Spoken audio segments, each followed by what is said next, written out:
I think my main takeaway was this conversation between audio versus video Mm. or audio and video, however you would like to think of it.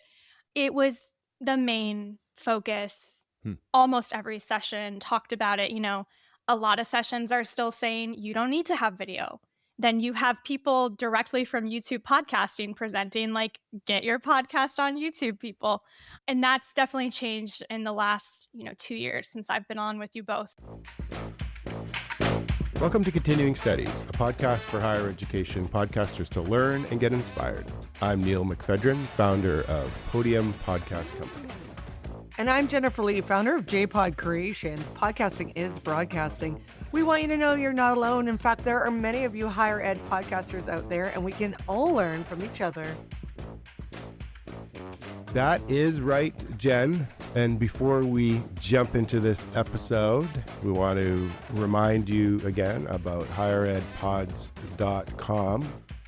As we mentioned, I think on one of our previous episodes, we're up over 1,000 higher ed podcasts in there right now. Yep. It's really cool. When you go in there, it's super interesting. There's like over 100 business school podcasts. There's like 60 law faculty podcasts. So it's really turning into an interesting place and directory for all the cool work that's being done in higher education podcasting.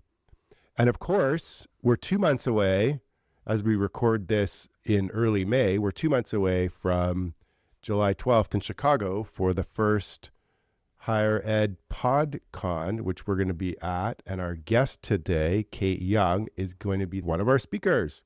Yeah, I'm really excited. We met Kate a long time ago in Dallas. Well, a long time for podcasting world. We're a long time for podcasting world, yes. In Dallas, it'll be 4 years ago in August. And then back in Denver. And then we've had her on the podcast, as you mentioned. And it's been really neat to just see how she has grown and how she has taken the podcast from like zero to like thousands of listeners. Because you got to remember this position that she does. She's the first person to do this position. They hired her specifically to create a podcast for Purdue. She is Purdue alumni as well, so it was a perfect fit. And she had some previous broadcasting experience as well. So she's been really able to take the podcast, like I said, from zero to where it is now in the thousands. So I think we learn a lot from her every time we chat. I'm excited to get to see if she has any more tips and tricks for us. Yeah, that's right. I'm looking forward to this conversation with Kate. And I can't believe it's 2 years. We've been going at this for 2 years, Jen. But yeah, I was excited to get Kate back on. She was one of our original guests. We had her on back in episode 2. And we're going to chat with her about how things have evolved in the last couple of years with the This is Purdue podcast. So let's get into it. Kate, it's so lovely to have you back here on Continuing Studies. I can't believe it's been 2 years. It feels like, yesterday and forever ago at the same time. Thank you for having me back, though. I also feel like Neil and I just saw you in Denver, but I realize that's like 2 years ago now. Doesn't it feel like it was very recent? It's crazy. And I love the fact that we were staying in this hotel that was massive. There was like 4 different wings, and Kate and I did not know that we had the same room right beside each other. We're like we're in the elevator, then we're walking down the hall, and we're both opening our rooms up, and we're like, we're right next door to each other.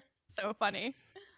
Well, Kate, we wanted to have you back because 2 years is a long time, and you are still with the This is Purdue podcast, and so much has changed in the world of podcasting since we last chatted. So we wanted to catch up with you and hear about how things have evolved with the show, your role, how you're using different technologies or not using different technologies now, and so on and so forth. So we really wanted to get into that. But you were, speaking of podcast movements, you were at the most recent one. What were a couple of your big takeaways versus 2 years ago when we were all in Denver together? Yeah, so Podcast Movement Evolutions is the smaller of the two conferences that PM puts on.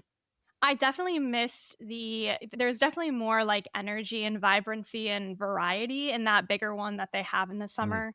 This was held in Chicago, and I liked the kind of intimate feel, but like I said, I definitely missed that energy. It was just smaller overall.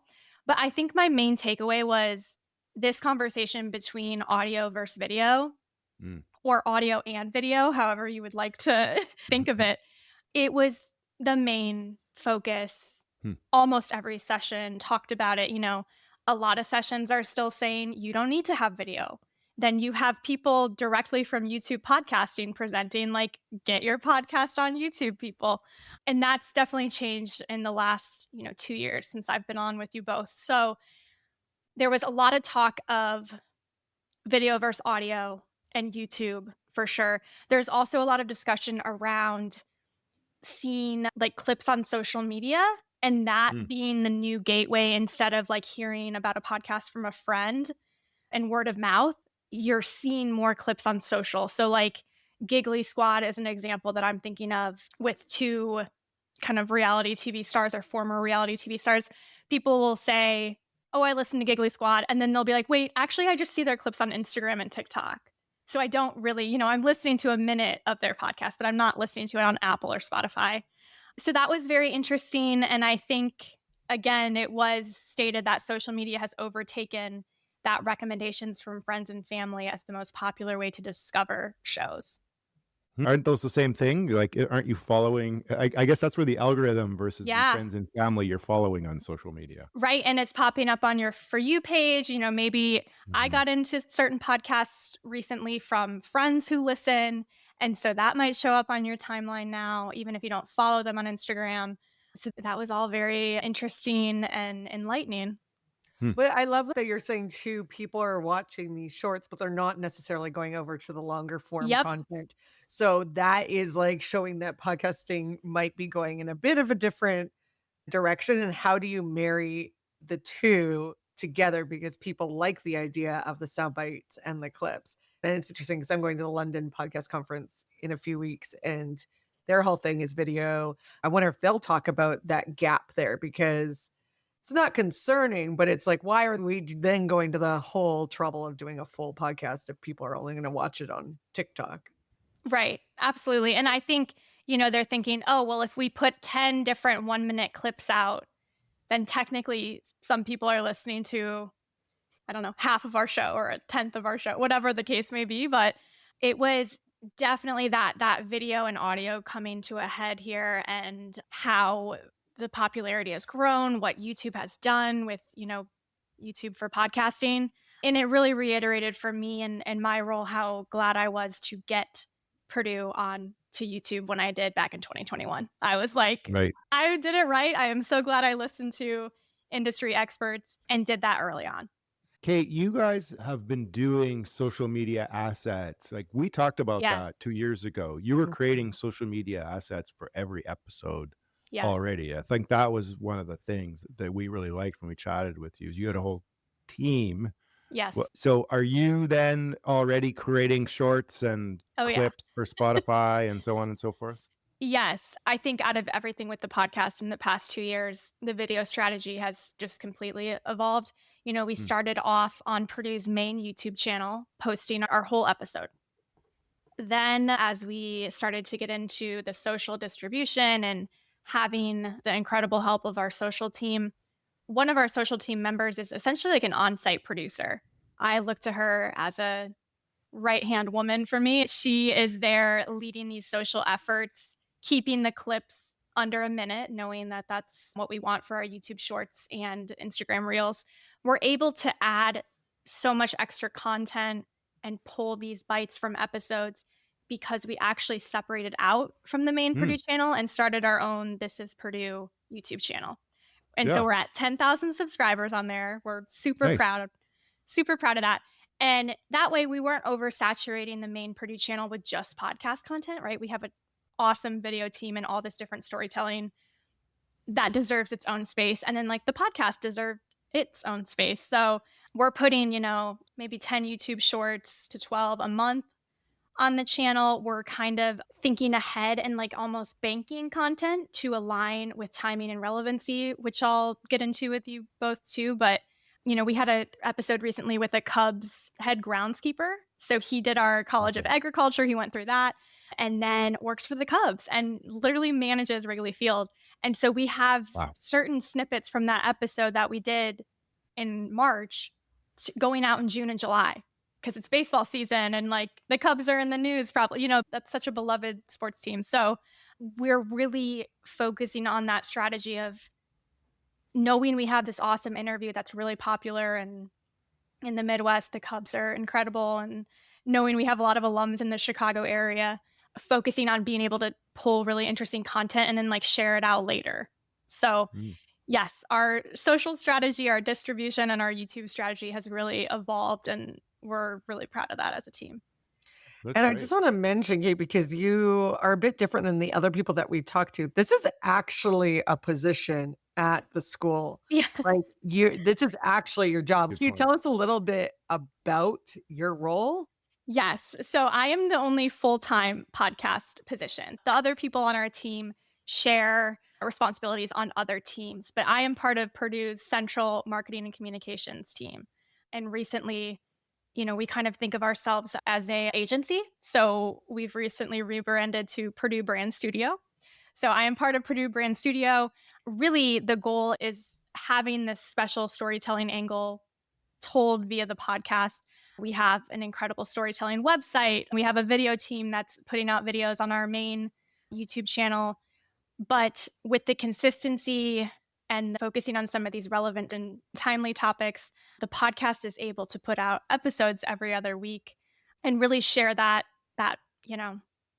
essence of what it means to be a Boilermaker, Boilermakers in the news. Our basketball team does quite well. So that's always a trending topic when it comes to March Madness. But yeah, so I have team members on the podcast team, but they are not, full-time working on the podcast. That's smart. I think that's a really clever structure for sure, to sort of use the other team members on your central comms team there and to think about it that way. I really like what you've done here. I'm just looking at the YouTube channel, how you've separated it out. It's a show. Also, we really talked about it being, This is Purdue being an alumni podcast when we last chatted with you. And I Yeah, don't see it's a little bit different. I don't see alumni anywhere here. This is obviously for alumni as well, but really this is the official university podcast of Purdue, which is, I think, really cool. Did I just misunderstand previously, or has No, that been a no. purposeful sort of mandate change? So yeah, there's been a bit of a strategy change. We still feature a lot of alumni. Like I said, that the Cubs head groundskeeper, he's Yeah. an alum, but we're also focusing on what are people Googling? Right. For example, AI. Everyone's talking about AI. People are scared of AI, right? Some people love it. Some people are using it when maybe they shouldn't be, right? But we had a professor who's using AI to help make decisions at food banks throughout Indiana. So Cool. when people are Googling AI, we're hoping that our episode comes up. And if you don't know anything about Purdue, or you don't really care about a Purdue professor, I want to see how AI is used for good. What is this guy doing that, is helping feed people in Indiana? That's like a crazy cool story. So we're really leaning into appealing to an outside audience from just those people who know about Purdue and its brand and its relevancy in Indiana. We want anyone to hear an episode and think it's interesting, think it's cool, and they don't maybe know anything about Purdue. So that's kind of been a strategy shift, and also really, again, leaning into that timing. So one of our professors was on Jeopardy. She had quite a Oh, run. wow. She was a Jeopardy super champion, Adriana Harmeyer. And so usually we kind of have content banked, like I'm sure you all do. Like you kind of have to have your content calendar.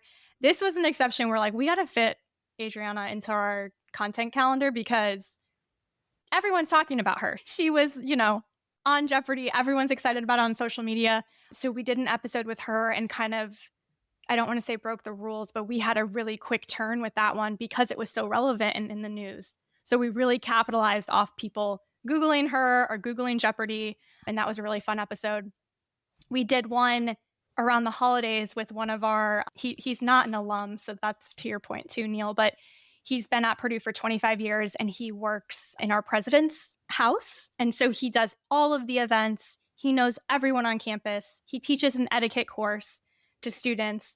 And so we released that around the holidays because when are you going to parties and when are you making all this small talk? It's Thanksgiving, Christmas, and New Year's. So that one was super popular and the timing just hit perfectly.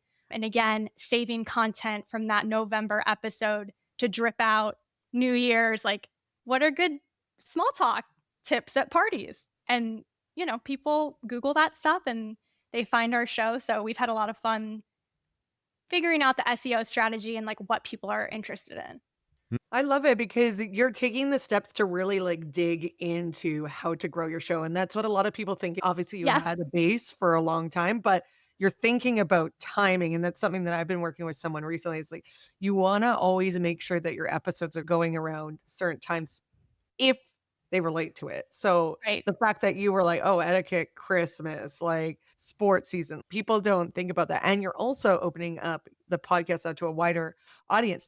I commend you for spinning off as a separate YouTube channel. I think it's a good idea. And it gives you the opportunity to, as you sort of were explaining, to put a different lens on what you're doing. You're not just creating a podcast episode, and then with that podcast episode, you're going to create some assets out of it.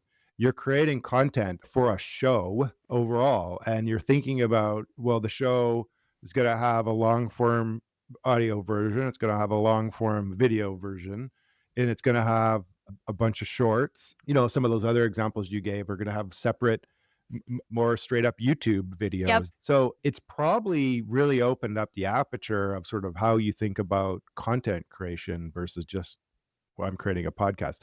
Yeah, exactly. Our team and our distribution evolution and all of the thought that goes into it has been really refined. Another great point is before the episode happens and is recorded, the prep that goes into it is very robust. We're looking into SEO. We're looking what people are Googling. We had a really successful football player. He plays for the Kansas City Chiefs. He was going up for his third consecutive Super Bowl win. Obviously, that didn't happen, but we were honored to have him on the show, George Karloftis.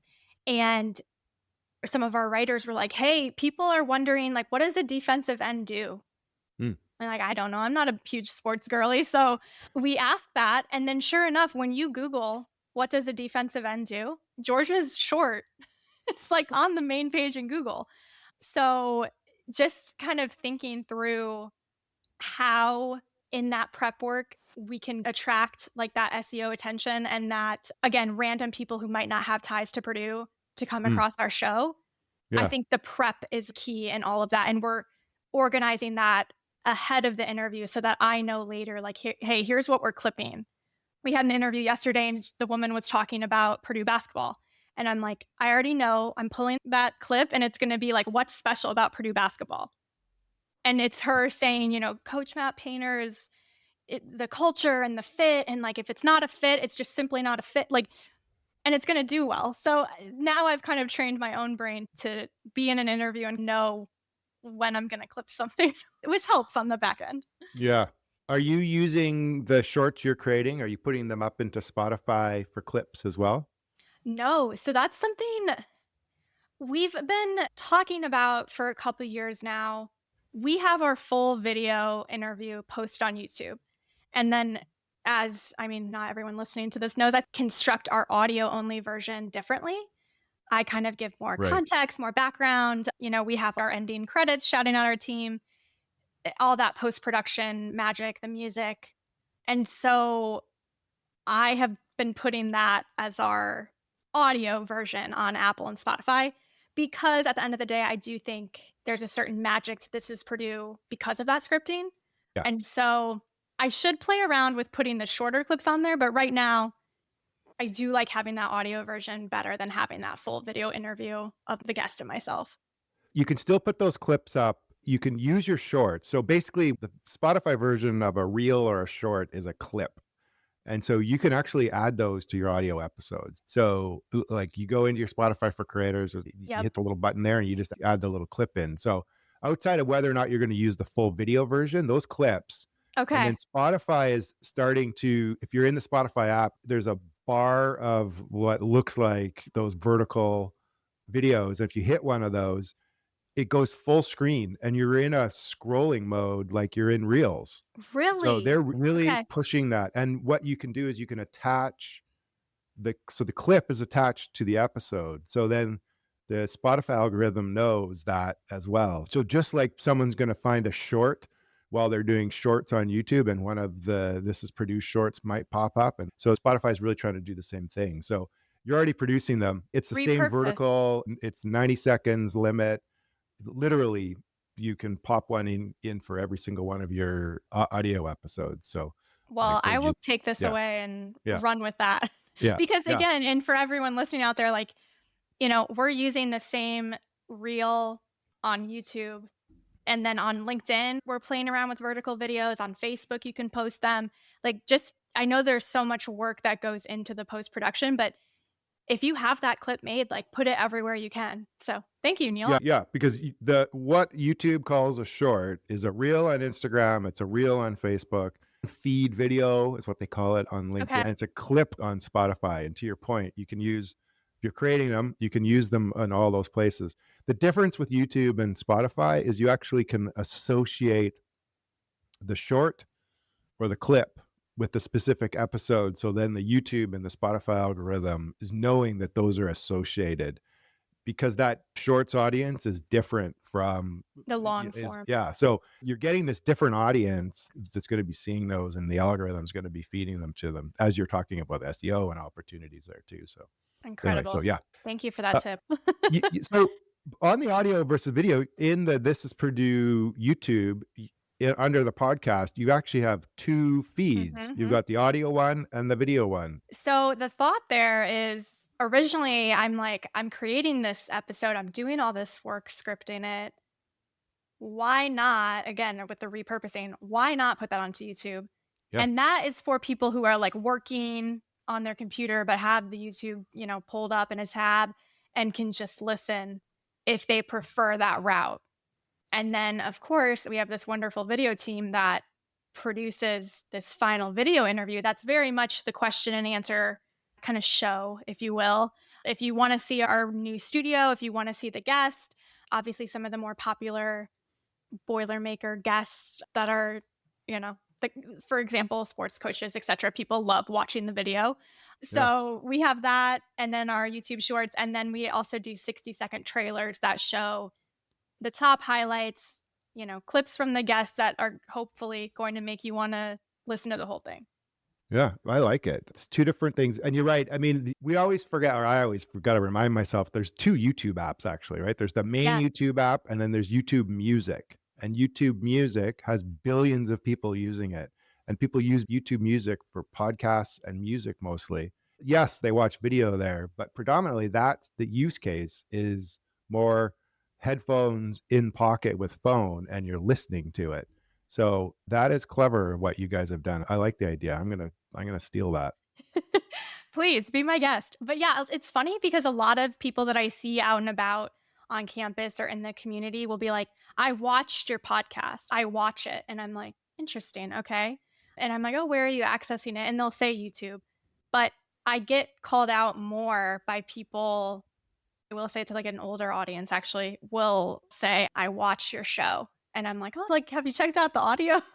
Do you access things on Apple Podcasts or Spotify? Because you can listen to it while you're in the car or running errands or doing laundry. But I do have, whenever people approach me, that is always kind of the consistent theme that they're accessing on YouTube. So That's great. And your content is so good because you put a lot of effort into it, Kate. And I think that's something that people forget when it comes to podcasting, is make your content good, specifically if you're using it for a brand like Purdue, because this is stuff that they can go back in years and still cut up and evergreen. Use evergreen content, and you use it for marketing purposes. So it's so important. When it comes to AI, though, I know we mentioned a little bit, are you guys starting to implement it a little bit more in your process? So I think the main part of the process that we're using AI is that research and prep work. Our writers are brilliant. They don't need to use AI, but kind of digging into, what has this guest done? It's really good for maybe spitting out a couple links where the guests that we're about to interview were on other podcasts, so I can listen and get more context there. We're really blessed and lucky because we have a robust video team that does the editing. So we haven't played around with anything as far as AI and editing, but it's really good for some of our concepting or building out strategy or our content calendar. I was using AI the other day as we map out our fall content. What are big events in the fall? And it was like Halloween. I'm like, oh, duh, that's great. Can we tell ghost stories about Mm. Purdue for Is Halloween? Purdue haunted is what I want to know. Yes, Well, there's an episode. exactly. So, there was like Oktoberfest and there's a Purdue branded beer. I'm like, is that an episode that we can sell? Yeah. How do you make a Purdue branded beer? I want to know. So that's another example of how I've used AI. So you're using AI more as part of your brainstorming and Yes, research Yep. and prep and sort of like even organization of your content calendar, and not so much for editing and writing and show notes and stuff like that. Yeah. And I think that's great that people do that. We have a robust team and Yeah, I'm really lucky for that. So we totally. haven't, but I think if you have a lean team or you're a single creator, absolutely use AI to shorten things up. I've used it before. I'm always like I use probably way too many words to describe what I mean. And so for that case, I think it's great too. AI Yeah, is great. that's Just good. learn to use it properly. Curiosity, though, you're going to be part of our higher ed PodCon and you're Yes. talking. Yes. Can you tell us a little bit about what you're going to be talking about? Because I actually don't know, but tell me more and everyone else. Yes, super excited. It's been a goal of mine for a long time to speak at a conference on a bigger level, a bigger platform. So I'm really excited to be speaking at Higher Ed PodCon. My social media producer, who I mentioned earlier, she is going to be joining me because, again, I look to her as this on site producer.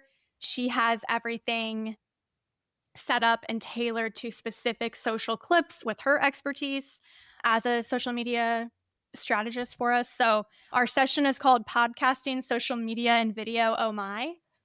Love it. That's So good. I did not use AI. I have to take credit. Oh, that was you. Yeah, oh yeah, that was me. I did use it a little bit to help condense Again, the it's a session helper. description. So we're gonna go behind the scenes on some of the stuff we talked about Great. today, but like, how the team works, the process. Again, even if you don't have a ton of budget or a huge team, practical things that you can take from it, like industry tools that we use that are like $30 a month, you don't need a big budget for storyboarding. And like I touched on all of that prep when it comes to SEO and getting that done before the actual interview happens to help better, set you up for success in the post production. So lots of social media reels. We'll share a couple examples of our most popular videos that we've produced. And yeah, super That's excited great. to meet people So and be there.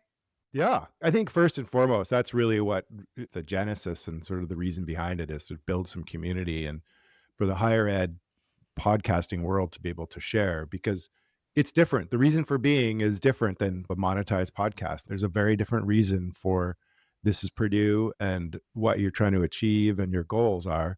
So I think that it'd be nice. I'm looking forward to getting sort of a larger cohort of those people together and to create some community. But I love basically what you're saying is you're going to talk about the importance of prep. And we didn't really get into the nitty gritty, but you're going to go into more of the nitty gritty. We talked about, how you're using clips. We talked about your YouTube channel and your strategy there, but you're going to talk a little bit more about behind the scenes, like making this happen. Yes. And so I love it. And I the love it. different processes of, now we incorporate a brainstorming meeting Mhm. ahead of time to get our ducks in a row and to sit on a call and all think about, again, what are people searching for? Why is this relevant? So we'll get into that. Inexpensive tools, just stuff that you can really, take and run with no matter Good. the size of your team. Love it. Well, this has been a really good conversation. I've got one sort of thing I want to drop in here, though, is I love what you guys have done with the YouTube, and you've created a This is Purdue YouTube channel. I think the next thing you should explore is creating a LinkedIn page for This is Purdue as well. So then people can follow in the same vein of having it separate. You can then populate your LinkedIn, the presence all around This is Purdue, the header and everything. And then it's an actual entity in LinkedIn, just like it's an actual entity in YouTube. And I think for universities, not every brand should do this or every product should do this on LinkedIn. But for universities, it's huge because we all put I think almost all college university grads have a LinkedIn presence, and they put where they're from a school perspective. And so I think this is a really good thing to do. So that's your I love next that. thing that Okay. I looked it up. I didn't see it. So that's why I Nope. could Nope. We say do I'm not have that. recommending. Thank you, Very Neil. And you've seen the success with YouTube. So Yeah. you've got a case study. And just sort of for everyone out there, you actually don't need to create a separate one. It's a subset of the Oh. Purdue presence. But from a LinkedIn user, you don't know that there's this tiered structure behind the scenes. Mm. So you don't actually have to create a whole new account and a whole bunch of new admins. Everyone that's already part of the Purdue LinkedIn team can control who has access to this, but it's created out of it. So you're not creating a whole new thing for your social media Okay. team. And because I know, Yeah. universities can be difficult with who controls these things or Yeah. whatever. So that's a nice thing about LinkedIn. It's called the spotlight. But from the outside, as a LinkedIn user, it just is like a regular page, like a regular Okay. business page kind of a thing too. Anyway, Love it. Smart there you tip. All right. Good. I just Beware, gotta be social also team. tip. I'm coming at you with ideas. Yeah. Yeah. I love it. Well, Kate, amazing. It's been so good to catch up with you. I love that every time I talk to you, I learn something as well. I'm going to steal your idea of the separate podcast feeds in YouTube, the audio and the video one. It's a good one. I love it. I What is have- that saying about copying? It's flattery. Yep. Imitation is the sincerest form of. Yeah, I think that's it. Nice. You can And copy me we're- anytime. And we're excited to see you in Chicago. Yeah. Yeah. Great. Thanks. Thank you. Well, that was awesome, Jen. We learned a ton from Kate. I really enjoyed that. I think there were some really interesting things that came out of there. One is, to me, I think sort of one of the big ones that struck me was how the perspective of This is Purdue, the podcast. When we originally chatted with Kate, it was really squarely an alumni podcast. And as we discussed with her, it's not that it's not an alumni podcast anymore. They've just really opened up that aperture, though, and they're just looking at it as the main show for Purdue. So obviously alumni are very interested in it, but it hits a wider swath of an audience, from students, prospective students, parents of prospective students, faculty, and just a wider community that is interested in all of the amazing stuff that happens at Purdue. And I think the thing is too, like, it's something that she does and her team does so well that everyone talks about, but not everyone does it well, is using a lot of short clips to drive traffic to the podcast. And the fact that she does reels and YouTube shorts and things like that, long form content's great. Podcasts are great, but really using those clips give you ways to drive more traffic. But not only that, use more content. And that's what you want to do. If you're to go to all this trouble of putting together a podcast, you want to be able to utilize your content as much as you can.